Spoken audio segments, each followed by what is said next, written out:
Welcome to SciTech Culture with Steve Kern and Ben Warner, where we examine science, technology and culture in the 21st century. Visit our website at scitechculture.com. Hello and welcome to SciTech Culture, the show where we discuss science, technology and culture in the 21st century, either individually or where they intersect. I'm one of your hosts, Ben Warner, and I'm joined by my good friend, colleague and fellow co-host, Steve Kern. How are we today, Steve? I'm good, thanks, Ben. Hello, everyone out there in SciTech Culture Land. A good point where science and technology intersect, and I think and culture intersect, and I think that's what we're going to discuss today. Yeah, well, obviously, content is something we've always, well, not always, I guess, in various forms have lived with because, you know, humans need their entertainment and whatnot. We obviously have different forms of artistic expression and whatever. But if you were to focus on more of the popular culture type elements like movies, TV shows, and I guess to an extent a lot of internet content now, because that's sort of come into the mix. It's a very interesting sort of environment that we're working in, and it seems to be coalescing into a sort of new Uber platform. Because if you look at how things have been going up until now, you know, movies were one platform that was separate and distinct. TV was a separate one. It was distinct. It had its own form. Obviously, internet video is just a sort of more recent phenomenon. But and we'll get to Netflix in a minute, and its meaning for us in Australia, even though those of you in the US have had it for quite some time, obviously. But now it seems like you know, just in looking at it, obviously the boundaries between all of these things are sort of disappearing in a sense. It's all just content. So culturally, and this is where I think the technology is just having such a massive impact, it is changing the nature of how we consume all of this content, how we entertain ourselves with this content.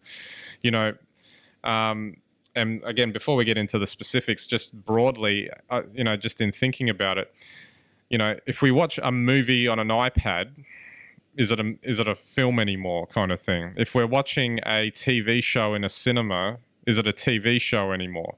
And the thing is, it's possible to do those things now because every one of those mediums can show all of this content, and they can interchange with each other.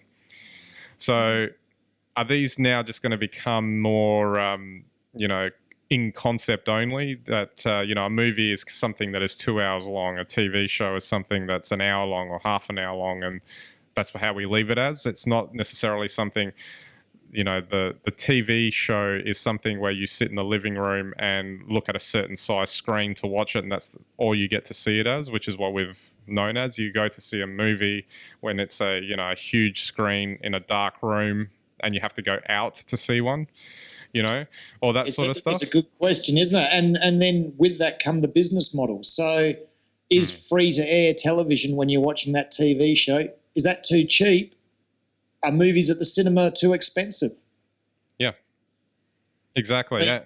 And I guess now, and we'll start talking about Netflix now, because they've announced, thankfully for us, finally, that in Australia they're going to start their streaming service in March. I believe they said they were going to do that next year. And we've had some services like iTunes, Google Play and all of that, but you have to kind of buy the right to have the content individually. This is more of a subscription service, so you pay a certain amount a month and then you get access to certain content, which is more similar to a pay TV model. But the pay TV model is a lot more restrictive and expensive because they expect you to take a whole lot of content that you don't necessarily want to watch, whereas Netflix is promoting you just pay for what you want to watch, which obviously I think is the end game for a lot of us consuming the content, because we don't want to be told what to watch. And that's actually a very big fundamental shift in the way content is delivered compared to how it was in the past, because by and large, if you think about it, especially with television, we were told what to watch Right. and when to watch it. I mean, we could choose to tune in or not at a certain time and day, but that's all we had a choice over, really. Oh, and if you didn't like it, turn it off. Yeah, that's the other option. But I guess, yeah. So, yeah, again, before we get into the technology part, what do you think about that, Steve? That culturally, it seems that the technology's taken us to a point where I think we're actually changing sort of attitudes and behaviour in terms of how we consume it. Yeah, look, absolutely. And I think attitude's a huge part of this. In every way, shape, and form. Exactly as you've put it, Ben. When is a Hollywood film a film? Now, it's all digital. Does the size of the screen matter? Does how much you pay matter? What are you paying for?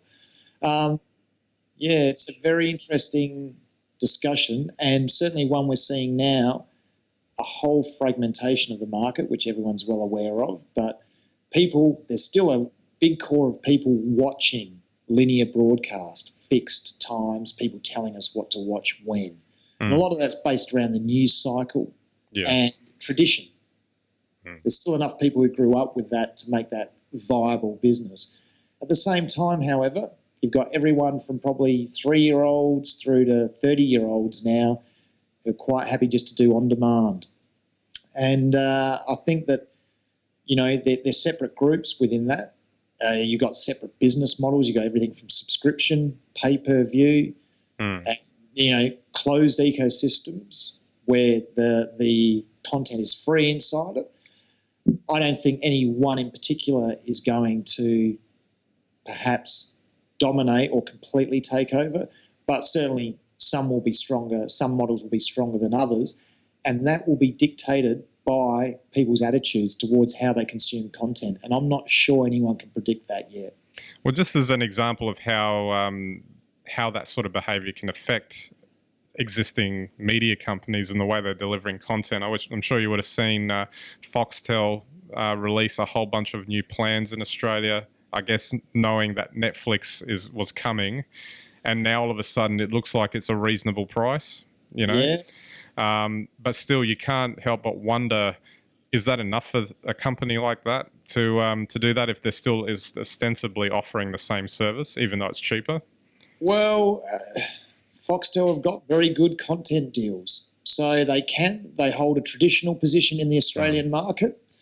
And really what's up for grabs, if you talk to the people in the industry, are all the people who are not on Foxtel today.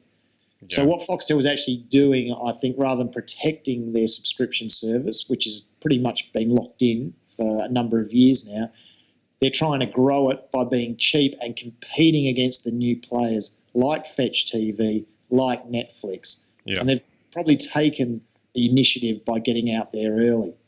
But what about the risk that if, say Netflix is probably the good example because they're the big behemoth in the room when it comes to streaming services.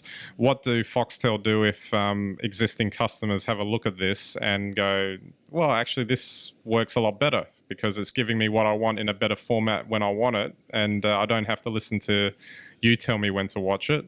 I think I'll stop my subscription and head over to Netflix. Well, it's interesting. I mean, over the years, Foxtel has introduced all its time shift services that are all part of the package. And, you can record, watch later, watch whenever you want. In fact, you never actually have to watch Foxtel in linear because you can record it and watch it whenever you like. However, are those technologies relevant? These are the sorts of technologies that were cutting edge 3 years ago. But now it's just on demand. It's on demand. Yeah. Why would I record a linear broadcast when I can just go and watch it? Well, that's why I'm wondering whether an existing cable company like Foxtel, and we keep using them as an example because they're fairly representative of a lot of cable companies, why don't they just start offering this service? I think they will. Yeah. I think they will. I think ultimately everyone will. And I actually ultimately think that free-to-air television will start to charge as well. Yeah. Because the reality is it's far too cheap, and I think we're seeing a huge shift. So piracy today is not what piracy was 10 years ago, and it's certainly not what piracy was when it began 30 years ago. And most people don't really realise that piracy began in the 80s.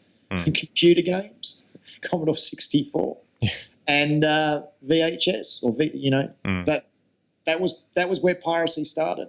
And the reason was the cost of these individual items, whether it was a game or a video, were incredibly high. Were incredibly high.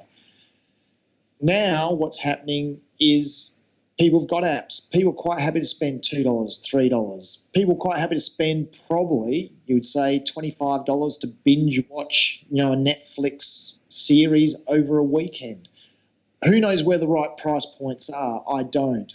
But I think that there's a big shift towards people saying it's only a few bucks. And that price matches my expectation of what I'm getting. Well, that's important because with piracy, obviously, you're taking a risk that you're downloading.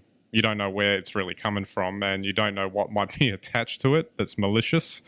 That's right. And also, there's the process of having to go and get it, even if all of that was okay. Not going into the technicalities of it, but obviously you have to install special software. You have to know where Pirate Bay is probably, and know how to navigate those links because, in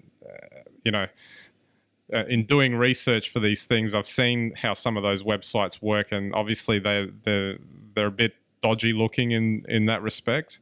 And let's be honest too. When it was just your PC at home, if that got infected, okay, bad luck. Now these guys not only getting access to your PC, but any cloud storage you have, any of that information, and I would say the risk of piracy now is greater for you personally than ever before. In fact, for me, that's a clear deterrent. So I figure if it makes sense, then iTunes is probably a good example. The Play Store is probably a good example too. You want to see the latest show, what that's on. Like I'm watching Mad Men at the moment, and which is a really good show, by the way. You've got about, I think it was about 12, 14 episodes an hour each. That's about, say, 12 to 14 hours of content. You pay $30, maybe $20 if they discount it for a limited time. Yeah, that's really not a lot of money for 14 hours of content. Really? Not at all. I mean, and you get $20 at the cinema. That's right, and it's full HD. You're getting it from the people that made it in that sense. So, why would you waste? And on top of that, it's right there. You just open up the software, you click a button, it comes down, and you're done. You don't have to be busy installing pirate software and seeing if you can get it to work and seeing if you've got a legitimate in the sense that they created a video file that actually works properly, all that sort of business. So it makes it a lot easier and a lot more attractive just to have that, click a button and down it comes and it's all official and it's all good to go. Exactly. And I think that's part of the big shift. But we've also seen in the last week university student fined for downloading a show that was still under embargo, international, right, under embargo. And the argument is, well, it's been broadcast somewhere else. I want to watch it now. Why shouldn't I? So these are arguments that have never been had before, and they almost now, under piracy laws, seem to make sense. Why isn't that show freely available in every territory at the same time? Well, it's interesting you mentioned the word broadcast. It almost seems like that would become a specialty sort of service or only as needed service. We'll talk about sport in a minute because that's probably where it would apply. But like as in a live broadcast. Yes. But in terms of drama, TV shows, movies, actually broadcast, it doesn't even come into it. It's pretty much just put it live on the server and then people can go crazy downloading it straight away or in 6 months' time or whenever they want to get to it. Well, and it makes much better because from a marketing perspective, you run your social media campaigns and put people in direct contact with it. And today with cloud services and, all of our devices linked up, the moment I see it on my phone, I can download it, but I might not want to watch it on my phone. When I get home, of course, I downloaded it today. It's ready to roll on my larger screen format. Yeah, and that exact same thing I did while I was overseas recently in China and in a secure Wi-Fi spot, just to clarify, following one of our recent episodes on the topic. I had my iPhone. I saw a documentary about Stanley Kubrick I hadn't seen that went for 2.5 hours. I thought it was only a couple of bucks. I bought it, it didn't download to the phone. I got back to the place we were staying. I downloaded it on the iPad because it was associated with the account already, and then I left it to download overnight, and then I had it ready to watch in the local Starbucks when the next evening when I knew I was going to be there for a little while. 2.5 hours, that's a lot of Frappuccino, Ben. Yeah, well, I was able to extend one big hot chocolate to that entire time. But that's actually an interesting example, isn't it? That that consuming the content in that way, the way I got it, and the way I watched it, and where I watched it, had absolutely nothing to do with the way I would have seen that normally. That's right. That's right. So I'm just wondering, is that going to become more of a norm, do you think, with especially with the younger generation coming up? I know that they'll still want to, say, go to the cinema or watch TV shows on their big screen at home, but they don't need to, you know? No, well, it's no longer location specific. So, you go to the cinema because you got a hot date, not because you want to watch a movie. and I think that's the thing. And it's almost like any online shopping at all, any online purchase at all. Yeah. What you've got now is the ability to purchase because you like something, impulse buy content for later. Yeah, you've never been able to do that before. Normally, with the cinema, if you wanted to see a film, that was the time you had to go and see the film. In exactly the same way at home, you watch whatever was on the TV because that's what they told you were going to watch. Now, I can purchase that content, view it later. Going back to the cable example, linear broadcast, I'm pulling it down onto my hard drive all the time and I'm watching it when I want. Yeah, exactly.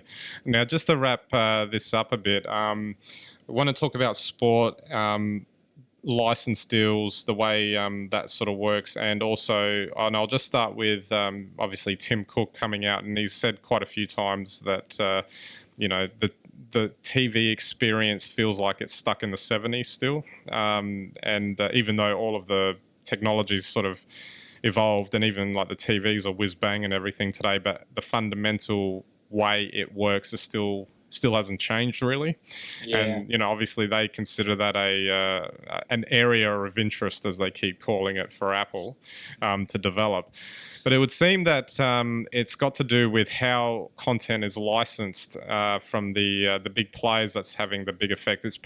They probably had this technology already 3 or 4 years ago ready to go. It's just that what makes, and I would say in one of the articles that we were looking at and researching this topic suggested this, that what's needed is a platform that covers all content providers at once. So you just pick whoever you want to see, and that's really what makes it difficult, trying to get that kind of an agreement with so many of these players around. And sport is actually an excellent example because there are so many deals in place with the leagues and the big leagues and all of that, and for many years to come, that it makes it very difficult to do something like that.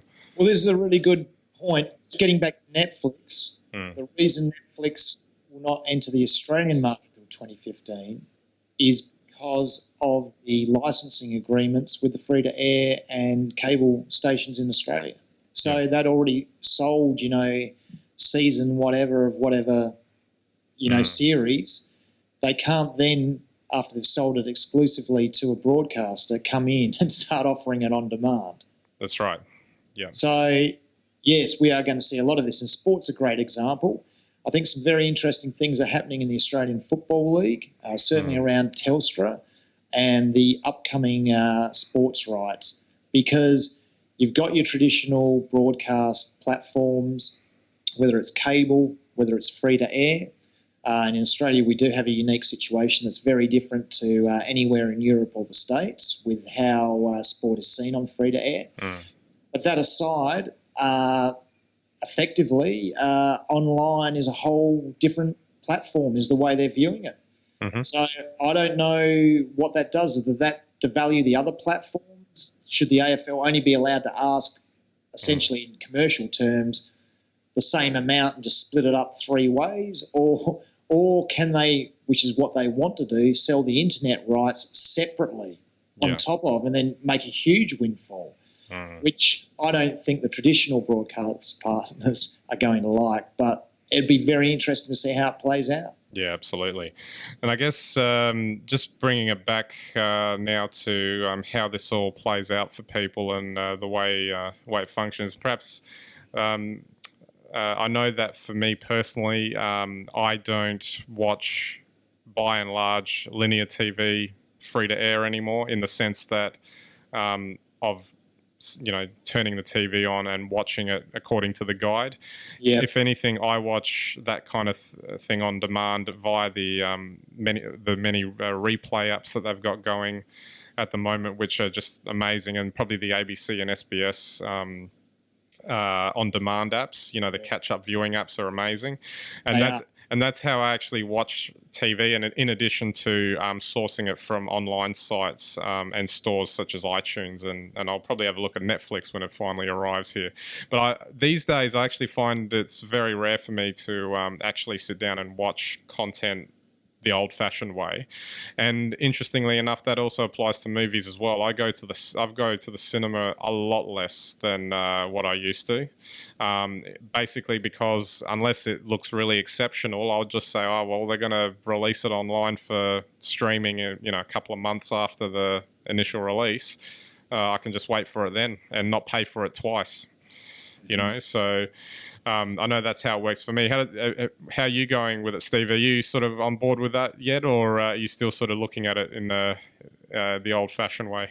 I'm a very traditional consumer of media, so I still get broadsheet newspaper and I still watch linear broadcast, but that's just the way I choose to do it. I'm actually not a huge content consumer myself. And so those two systems work for me. Having said that, in the digital space for sure. We've got a local provider, Big Pond Movies. That's where I watch my movies. I don't feel any need to pirate. I would say that certainly, though, available online, like say through QuickFlix or Big Pond or any of those groups, the range of films isn't actually that great. Yeah. So I would like to see a greater variety, and if somebody offered me a greater variety of titles, I'd probably choose them as well. I mean, the great thing is that if you have a Netflix account, it doesn't stop you having a Big Pond account. It doesn't stop you having 10, 12, 15 of these accounts and just searching them all to find the title that you want to view. So, I mean, this is choice that you can have once again without leaving the house. So why would you? Unless you've got a hot date, or if you want to take someone out to dinner, why would you go to the cinema? That's right. Actually, just on that, I've had a good play with the Chromecast I got the other week, and it makes you think. Obviously, I've been using an Apple TV for a while, and that works well with the Apple ecosystem. But the Chromecast works really well with all the Google apps, and if I really wanted to, I guess I could consume some content off of the Play Store, as long as it wasn't doubling up with anything I've got from iTunes, because that's a bit of a waste. But it works in the same way. So, you kind of, it's like, say if one had it and the other didn't, you're covered. So you could have multiple sort of access points for content too. And I'll make this point as well, Ben.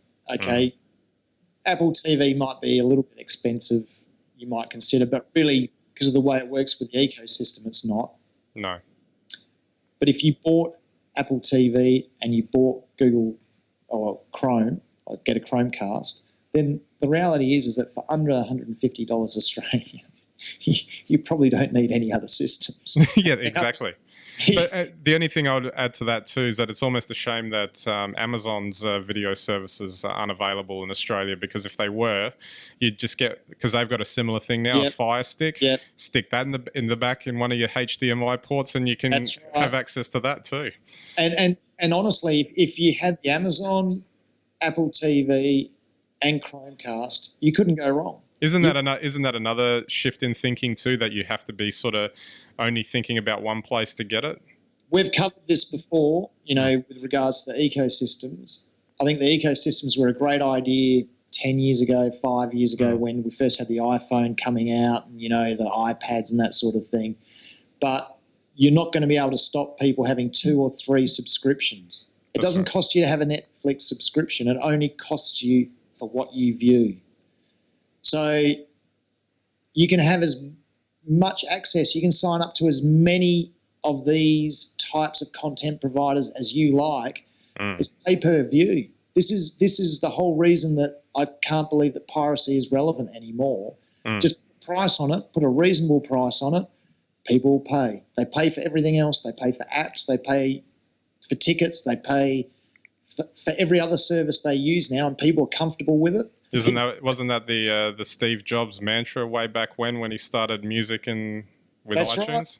Music, the whole works. So why should this be any different? Exactly. You can have iTunes. You can have a subscription service. It's up to you, and you can use them both at the same time. You've got two ears. Just listen to a different one in each ear. Exactly right. We'll probably be able to multitask like that in the future too, with some implants or something. They're coming as well, and you'll be able to have a variety of them. In different colours too. All right, Steve, we might wrap it up there. So thanks again for the chat today. It's a very interesting sort of topic to cover. Well, culturally, it's a big shift for all of us. So we'll wait and see what happens. Absolutely. All right, everyone. Don't forget our website, SciTechCulture.com. We've got a lot of, we've sort of set up the infrastructure to build a lot of content that we're slowly starting to add to. So be sure to check that out, and hope you enjoy what you see there. You can also interact with us directly on Twitter, Facebook, and Google+, so I'd love to hear from you there.